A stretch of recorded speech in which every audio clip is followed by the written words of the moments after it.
Sa simple pagtulong mo, mayroong buhay na naisasalba, mayroong pamilyang umaangat. The Senate is now constituted. At ito ang mismong Chinese Coast Guard na napakinggan ni PBBM. 6 na milyong balotang gagamitin sa A to Z. Kumpleto tayo.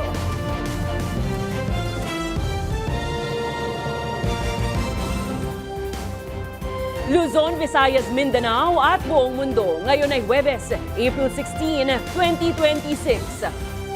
Ako si Barbie Mulak at ito ang balitang A to Z.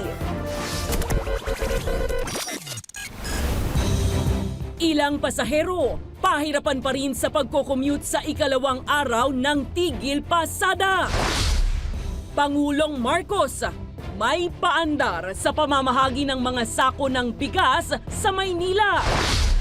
Navota Sanitary Landfill muling nagliyab. Mga residente sa isang barangay sa Obando, Bulacan, apektado na ng matinding usok.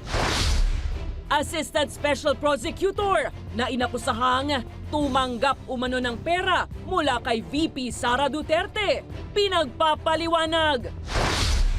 At sa good news, awat muna sa video games at social media.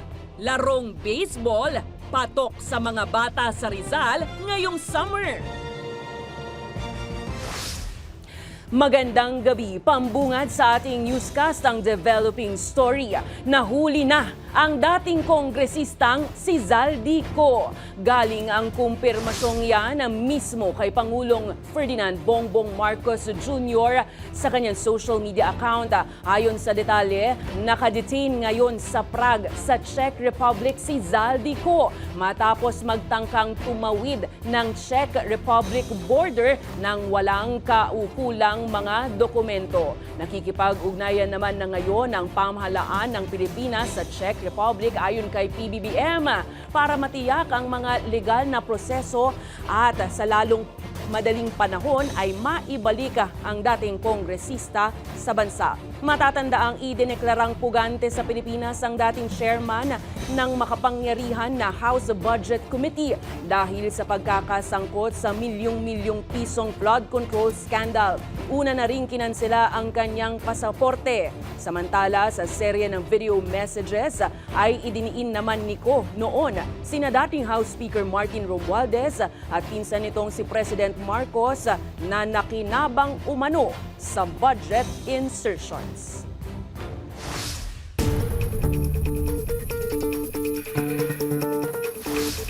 Pahirapan ng ilang commuters sa ikalawang araw ng tigil pasada ng transport group na Manibela. Nag-aalok naman ng libreng sakay ang ilang lokal na pamahalaan bukod sa service contracting subsidy mula sa gobyerno. Pero ayon sa transport group, hindi ito sapat para maisalba ang sektor mula sa krisis.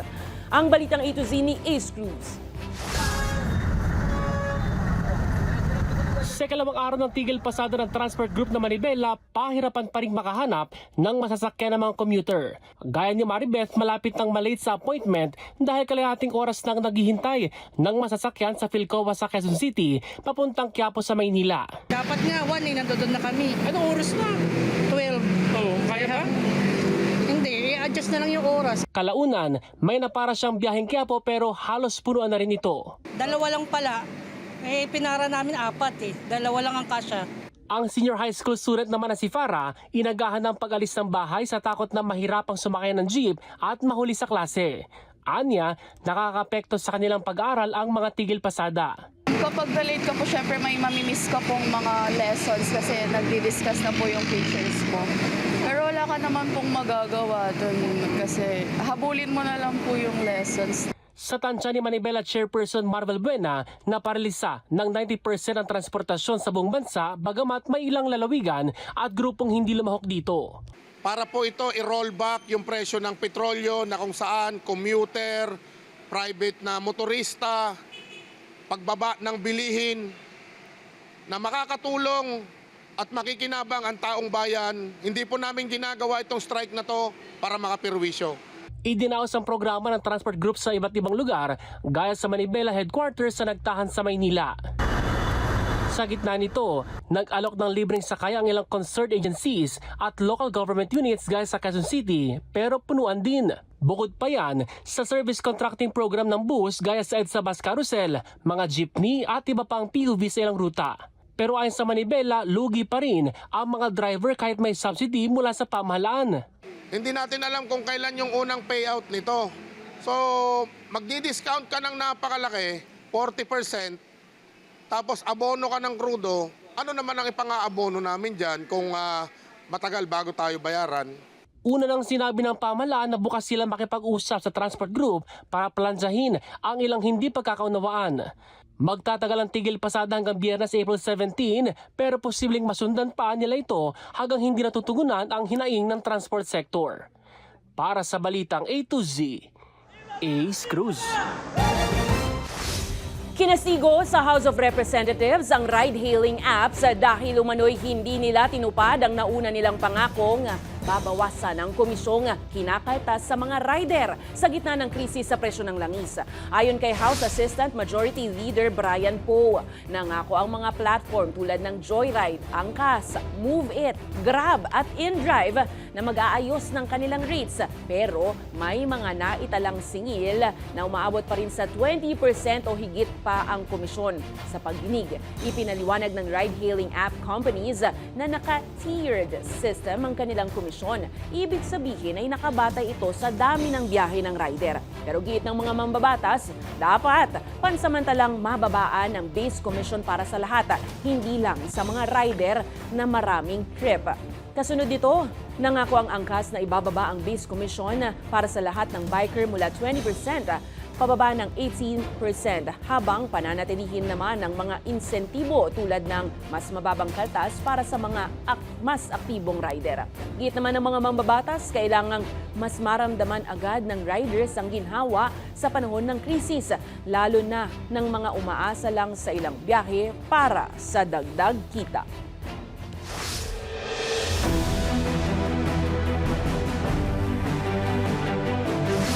Muling nagpakita ng pisikal na sigla si Pangulong Ferdinand Bongbong Marcos Jr.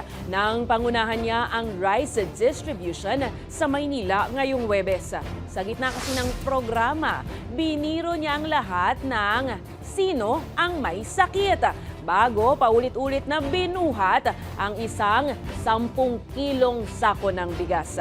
Kasama ni Marcos sa aktibidad sina Manila City Mayor Isko Moreno Domagoso at Vice Mayor Chi Atienza.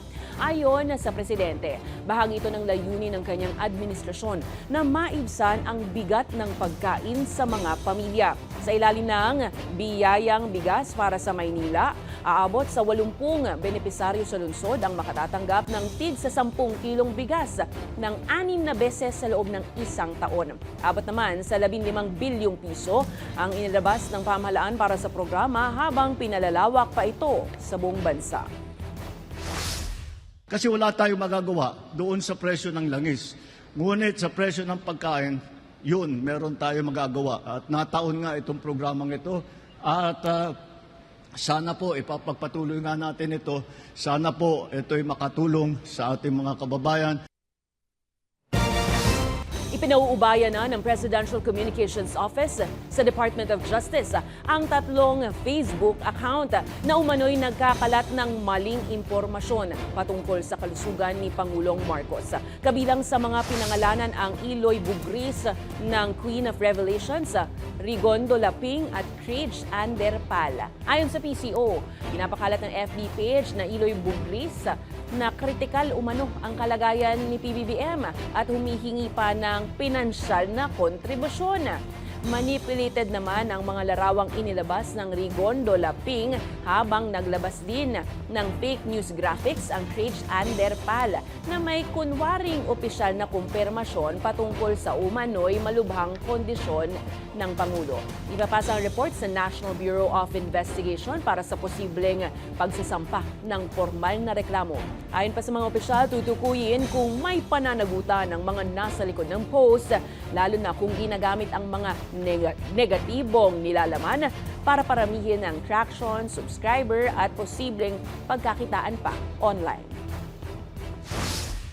And so to put a stop to this, to put a stop to the fake news, A narrative report was endorsed to the DOJ, subscribed of course by our members of the PCO on the social media accounts ay detailing na may sakit nga po ang presidente when in fact wala po.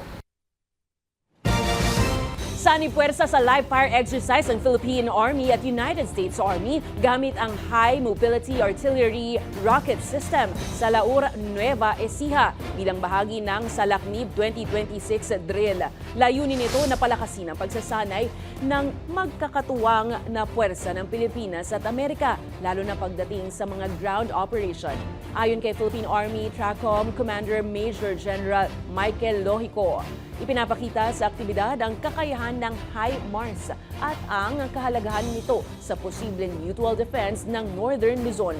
Ayon naman kay Brigadier General Jonathan Velishka ng US Army, bahagi ito ng mas malawak na hakbang para palakasin ang combined readiness ng dalawang bansa habang naghahanda sa mas malalaking exercise kabilang na ang balikatan. You have a sea sense capability that's enabled by UASs or drones with forward observers from both the Philippine Army and the United States Army, identifying targets so that they can then pass the information back to what's called our Fire Direction Center, and then those missions can be sent here to the HIMARS as our crews work alongside our Philippine Army Artillery Regiment.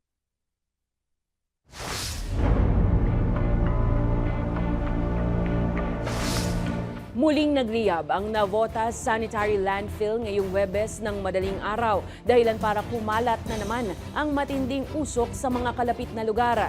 Dahil sa epekto ng usok, hindi pa rin makauwi ang ilang residente sa isang barangay sa Ubando, Bulacan. Kaya apektado na ang kanilang kabuhayan bukod pa sa kanilang kalusugan. Ang balitang A to Z ni Kim Salinas. Yes po. Mabaho, amoy rubber na sunog. Kalbaryo kung ituring na ng mga residente ng barangay Salambaw sa Ubando, Bulacan ang kanilang pinagdaraanan mula ng maglagablab ang Navotas Sanitary Landfill noong pang Biyernes, April 10. Malawak yun na, yung nasasakupan po ng usok na yun.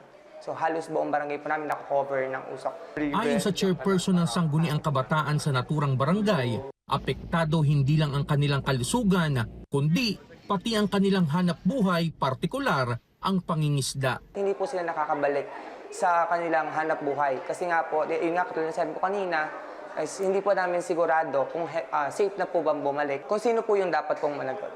Ayun, kakasuhan po namin. Nasa higit 100 pamilya ang nananatili sa mga evacuation center. Hindi pa rin sila pinapayagang bumalik dahil may banta pa rin.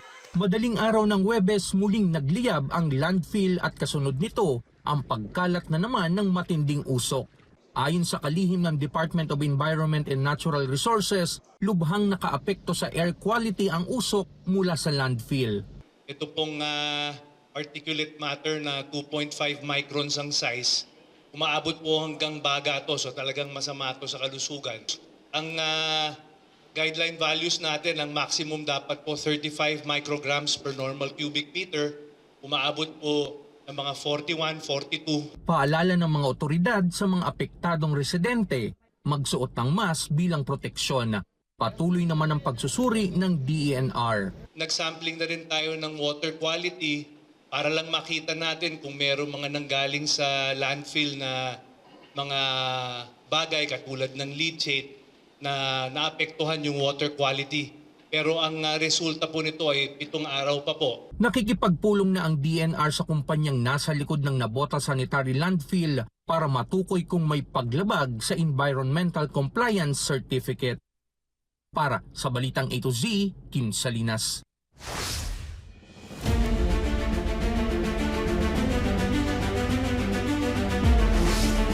Binatikos na dating hepe ng Vice Presidential Security and Protection Group na si Philippine Army Colonel Raymond Lachica si Ramil Madriaga at ang anyay pabago-bagong testimonya nito sa impeachment case ni VP Sara Duterte. Sa pahayag ipinunto ni Dachika ang umano'y 3 bersyon ng testimonya ni Madriaga kontra sa bise.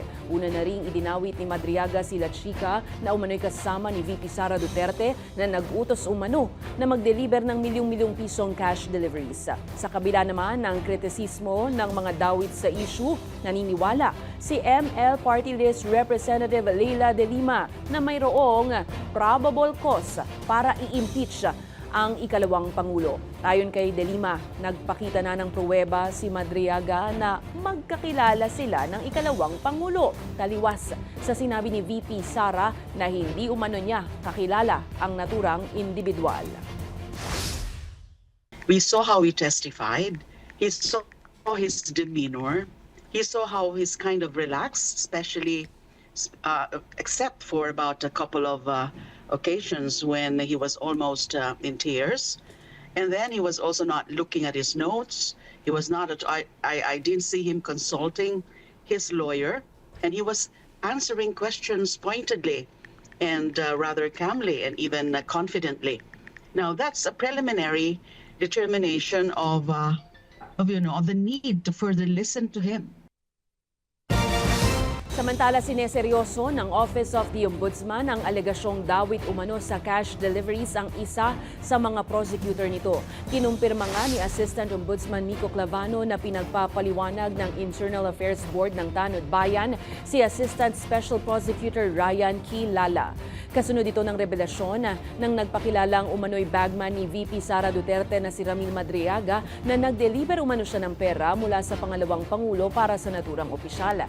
Idiniriin din ni Madriaga si Kilala na anya ay napalapit sa kanila dahil nagsilbi umano itong dating propesor ni VP Duterte.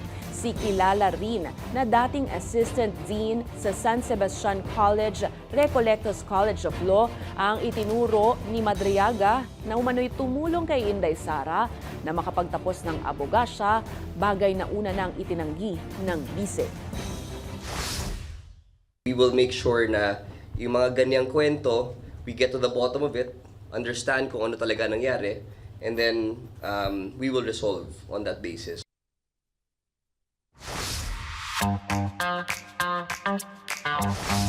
Talaga namang can't get over with Artemis 2 mission. Ibinahagi ni NASA astronaut na si Christina Koch ang mas malapitang pasilip sa loob ng Orion spacecraft na ginamit sa makasaysayang misyon papuntang buwan. Parang kahapon lang nang mangyari ito, lalo't binalikan ni Christina ang closer look sa kanilang lunar mission. Mas maraming kuha mula sa kalawakan ang ibinahagi na lalong nagpamangha sa netizens. Umani naman ang iba-ibang reaksyon nito sa social media at marami ang napabilib sa pinakabagong misyong ito ng tao sa kalawakan. Susunod, pasukan na sa Hunyo, libo-libong classroom, target simula ng konstruksyon at matapos din ngayong taon bilang tugon sa classroom shortage sa bansa. At OPM artist na si Hev Abi arestado dahil sa umano'y gun at drug influence. Abangan ang kumpletong ulat sa pagbabalik ng Balitang A to Z.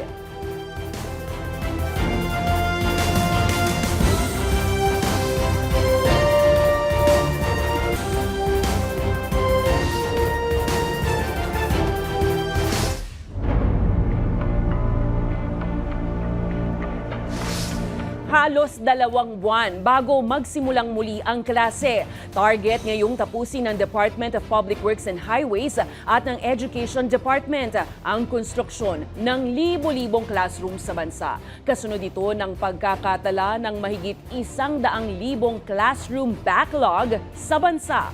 Pinag-aaralan na rin ang repair at maintenance ng mga existing na silid-aralan na naapektuhan ng kalamidad o ginagawang evacuation center. Ang detalye sa Balitang A to Z ni Naomi Almojano. Let's get to work na po. Tapusin na natin itong mga classrooms natin. Ito ang pangako ni Public Works Secretary Vince Dizon, katuwang ang Department of Education sa pangunguna ni Secretary Sani Angara.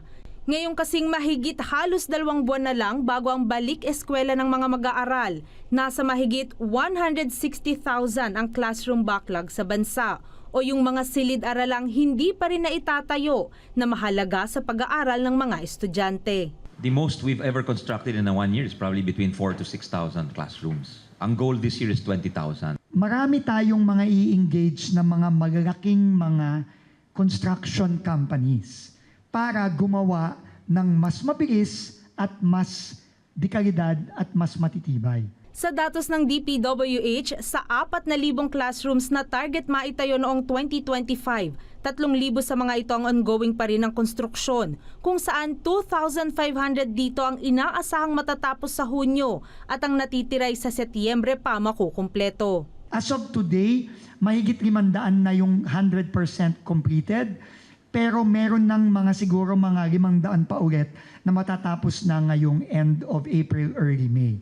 Ngayong taon, target ng DPWH na maitayo ang nasa mahigit kumulang 10,000 classrooms. Paliwanag naman ni Angara, hindi ganoon kadali magpatayo ng mga silid-aralan dahil kinukonsidera rin nila ang kondisyon ng lugar na tatayuan. These are not ordinary locations also. Minsan, wala nang lupa.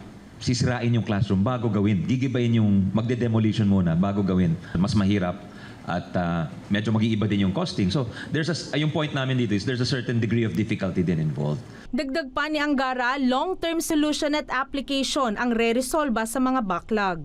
It cannot be addressed in just a few years. It will take a 10-year sustained spending program to really address not only the classroom shortage but also the other systemic problems in education. Samantala, tiniyak din ng DepEd at ng DPWH na patuloy ang kanilang assessment sa mga paaralan at classroom na ginawang evacuation center o di kaya na may naapektuhan ng mga kalamidad. Pag tinamaan ng sakuna or kalamidad ang isang lugar, mas malaki rin yung pondo niya for disaster response. So kasama yon sa mga itatayo natin mga classrooms. Apart dun sa pagpapabilis ng pag-construct ng bago, kailangan ma-maintain din natin ang mas mabilis at maayos yung mga existing. Mga private contractor ang kukunin ng 2 ahensya sa pagpapagawa ng mga classroom na hindi kailanman naging konektado sa government projects para iwas din nila sa kontrobersiya at posibleng korupsyon. Para sa Balitang A to Z, Naomi Almojano.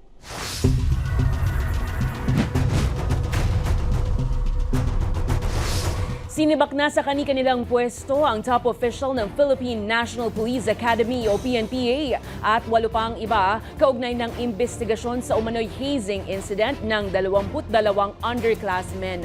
Kabilang sa na-relieve ang direktor ng Police Academy na si Police Major General Andre Dizon, maging ang Commandant of Cadets, Assistant Commandant, Senior Tactical Officer, ilang duty officers at PNCOS na nasa tungkulin ng mangyari ang insidente. Sa mga ulat, 22 4th-class cadets ang nagtamo ng mga paso at sugat matapos umano silang buhusan ng muriatic acid at drain cleaner chemicals na bahagi ng hazing. Papalit naman kay Dizon si Police Brigadier General Redrico Atienza Maranan na dating direktor ng Police Regional Office 7. Ayon sa PNP, maaari silang managot sa ilalim ng command responsibility dahil huli na nang iulat sa National Headquarters ang insidente. Nauna nang naaresto ang 3 suspect habang 4 pa ang tinutukoy na may direktang kinalaman umano sa insidente. Hindi po natin sinasabi na sila po ay guilty sapagkat nagpapatuloy po ang investigasyon administratively laban sa kanila. Pero sila po ay minarapat ng ating po PNP na i-relieve na po sa kanilang mga pwesto effective April 15 at sila po ay ma-assign sa Personnel Holding Accounting Unit. Samantala, nailigtas ng Philippine National Police Anti-Kidnapping Group ang isang 78 anyos na isang half-Indian national na biktima ng kidnapping matapos ang isang madugong engkwentro gabi ng Miyerkules sa Macapagal Boulevard, Parañaque City. Nangyari ang engkwentro bandang alas 10 ng gabi nang makipagpalitan ng putok ang mga suspect sa mga tumutugis na pulis sa kahabaan ng Macapagal Boulevard. 4 na suspect ang sugatan at kasalukuyang kasalukuyang ginagamot sa ospital. Ayon pa sa PNP, 2 sa mga suspect ay dating mga pulis na natanggal sa serbisyo dahil sa mga nakabimbing kaso. Tumawag po uli ang mga suspect gamit muli ang cellphone na nasabing biktima, na kung saan kinausap na po ang kanyang asawa. Ito yung mga pasadong alas 8 po, na kung saan inuulit lang po nila yung kanilang demand na 50 million.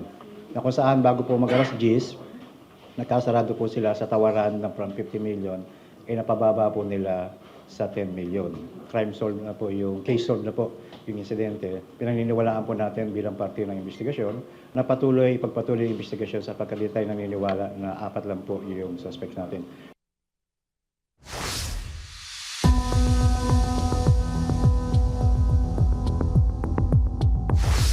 Inanunsyo ni Senate President Pro Tempore Panfilo Ping Lacson na lumagda na sa partial committee report ng Blue Ribbon Committee sa flood control scandal. Sina Senate President Vicente Tito Soto III na may kabuuang 6 na lagda para sa pagpapalabas ng ulat. Ibig sabihin, 3 pirma na lang ang kailangan para maisumite ito sa plenaryo at formal na maisapubliko. Ayon pa kay Lacson, may 2 pa umano sa kanyang mga kasamahan ang nagpahayag ng kahandaang lumagda. Nauna nang lumagda sa ulat sina Lacson, Bam Aquino, Riza Ontiveros at Kiko Pangilinan.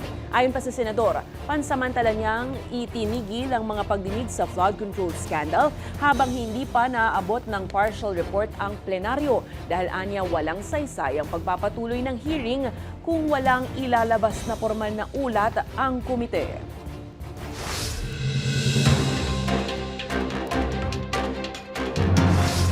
Nananawagan ng ilang consumer at cause-oriented groups sa Energy Regulatory Commission na ipatigil muna ang pagpuputol ng kuryente ng Meralco.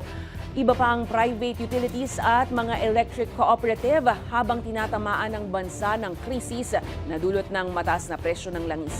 Ayon kay NASECOR President Pete Ilagan, makatutulong ang 6 na buwang moratorium at staggered o pautay-utay na pagbabayad para gumaan ang pasanin ng consumers na hirap makabayad sa oras. Sinabi naman ni ERC Chairman Nino Juan na pinag-aaralan na ng komisyon kung maaaring maglabas ng kautusan para magkaroon ng moratorium sa power disconnection sa mga hindi makabayad sa takdang deadline. Samantala, sinimulan na ng National Food Authority ang pagbili ng tuyong palay sa halagang 30 pesos kada kilo sa mga magsasaka. Layunin nitong tiyakin na mas malaki ang kikitain ng mga nasa sektor ng agrikultura sa gitna pa rin niya ng mataas na gastos sa produksyon at pananamantala ng mga trader.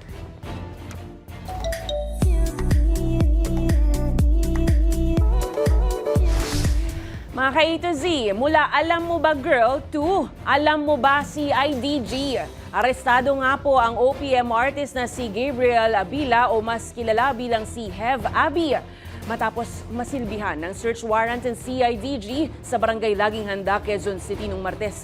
Ayon sa pulisya, 7 tao ang nahuli sa operasyon kung saan nasamsam nila ang 9mm na pistol, magazine, live ammunition at ilang pinaghihinalaang illegal na droga. Kabilang dyan ang cocaine at mga cartridge na posibleng may liquid marijuana. Nagpositibo din umano si Abilia sa shabu at marijuana sa drug test. Samantala, mariin namang itinanggi ng label ni Hev Abi na Urban Department ang lahat ng paratang at tinawag ang insidente na isa lang misunderstanding. Sa aming pagbabalik sa good news, komunidad at LGU ng Baras Rizal sanib puwersa sa pagtataguyod ng baseball para sa kabataan. Susunod na yan, dito lang sa Balitang A to Z.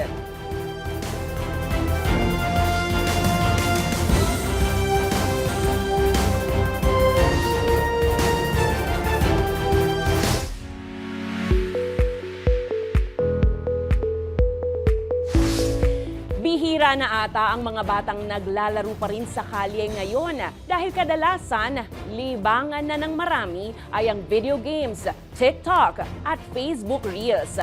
Pero sa bayan ng Baras sa Rizal, magkatuwang ang komunidad at lokal na pamahalaan para linangin ang galing ng kanilang kabataan sa sport na baseball. Kilalanin ng ilang mga batang baseball ng Baras Rizal sa balitang A to Z Good News ni Kim Salinas.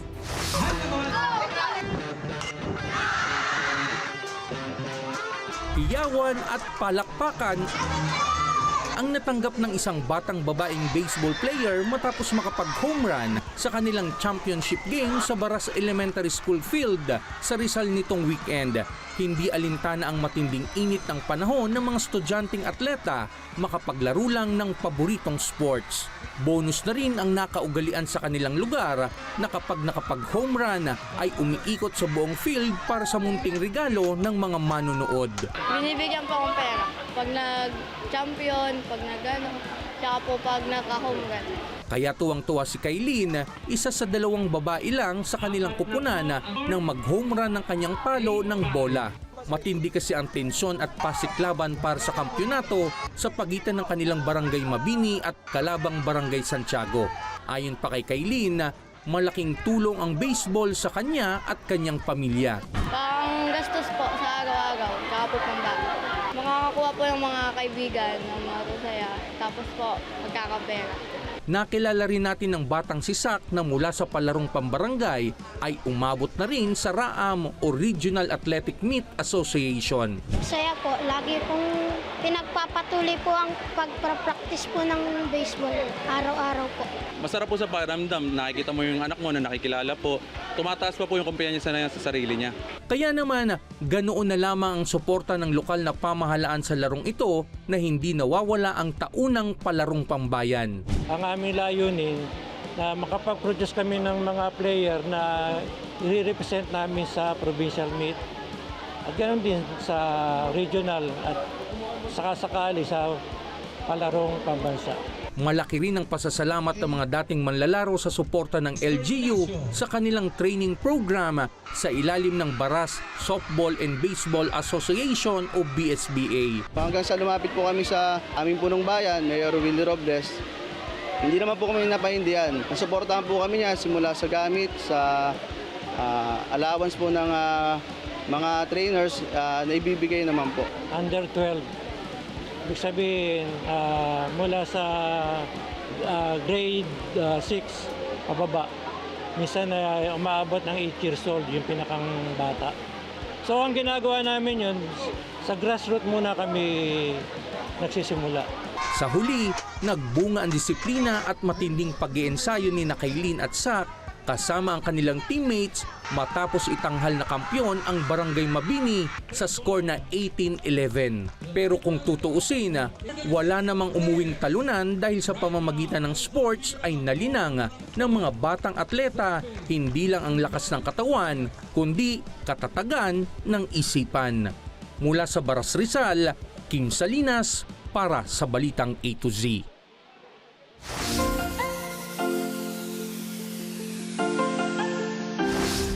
Kahit na may bawas presyo sa petrolyo, totoo namang kahit naggapatak na lang, susulitin at sisimutin, makatipid lang. Ganito rin ba kayo?